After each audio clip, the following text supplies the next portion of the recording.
D'accord. Donc pas beaucoup d'antidépresseurs, en conséquence. Aussi. Ok. Mais on n'est pas au premier lieu, je pense, parce qu'il y a beaucoup de drogues pour compenser le défaut.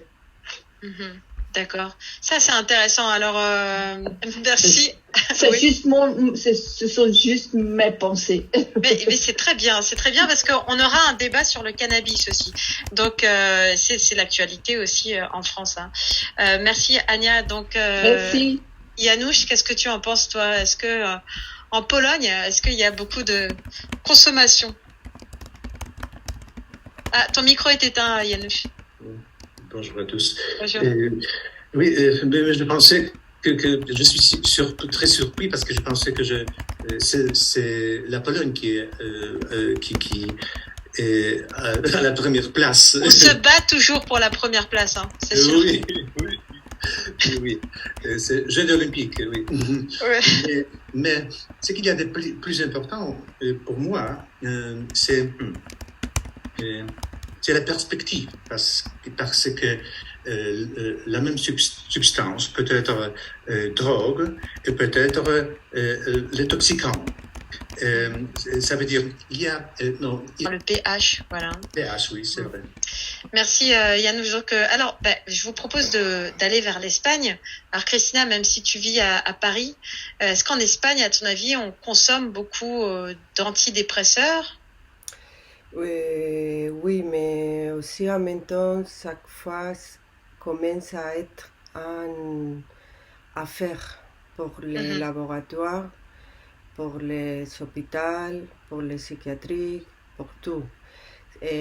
Au début, c'est vrai que ce type de médicaments, ils étaient nécessaires pour les personnes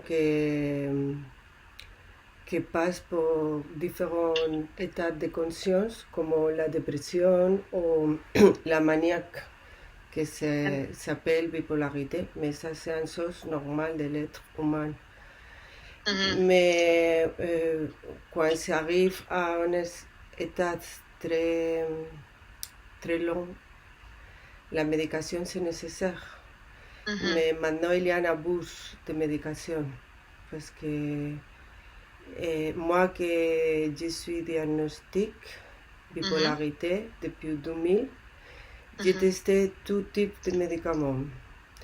Et aussi j'ai testé pour les douleurs, quelqu'un pour le cerveau et des autres pour douleur, pour hernie discale.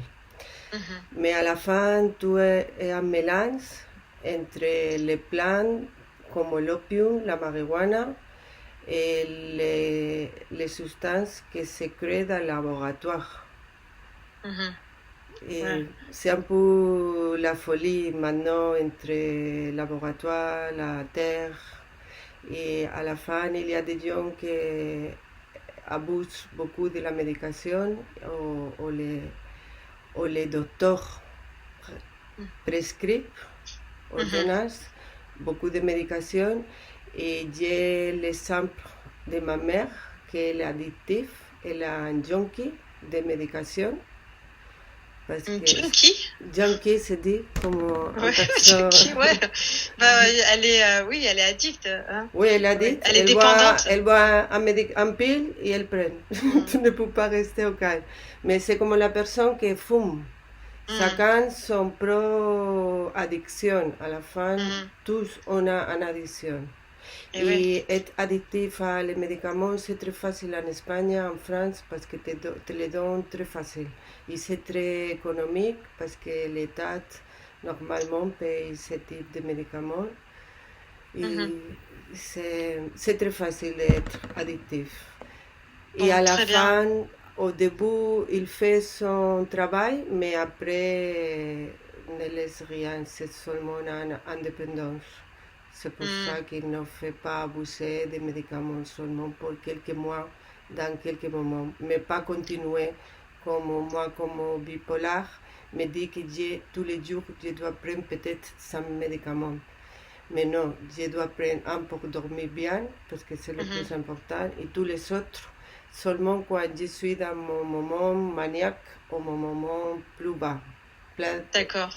Et c'est pour ça qu'il y a beaucoup de psychiatres et de gens qui font les médicaments, mais ne savent pas comment utiliser, parce que jamais à utiliser. Et comment c'est apprendre tout c'est à toi-même.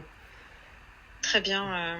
Donc voilà, l'utilisation du médicament. N'hésitez pas à réagir comme Paolo, par exemple, sur le chat. Hein. Donc voilà, utiliser avec modération, en fait, Christina, comme tu as dit.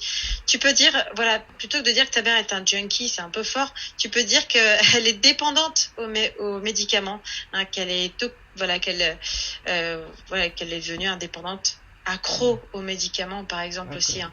Voilà, j'ai été diagnostiquée, tu peux dire une hernie discale, voilà, une hernie discale. Et voilà, bravo, merci Christina. Je vous rappelle qu'on dit plutôt bien dormir pour bien dormir, parce que dormir est un infinitif. Hop, on met l'adverbe devant, bien dormir. Très bien Christina. Alors, on va réfléchir sur ça. Y a-t-il un abus de prescription, à votre avis, dans les médicaments, ou est-ce qu'ils sont trop facilement accessibles, Peter, les médicaments? Comment ça se passe aux États-Unis? Les États-Unis, je ne sais pas comment les États-Unis comparent aux autres pays, mais chez moi, ma maison, c'est en première place pour les médicaments comme ça chez moi. En fait,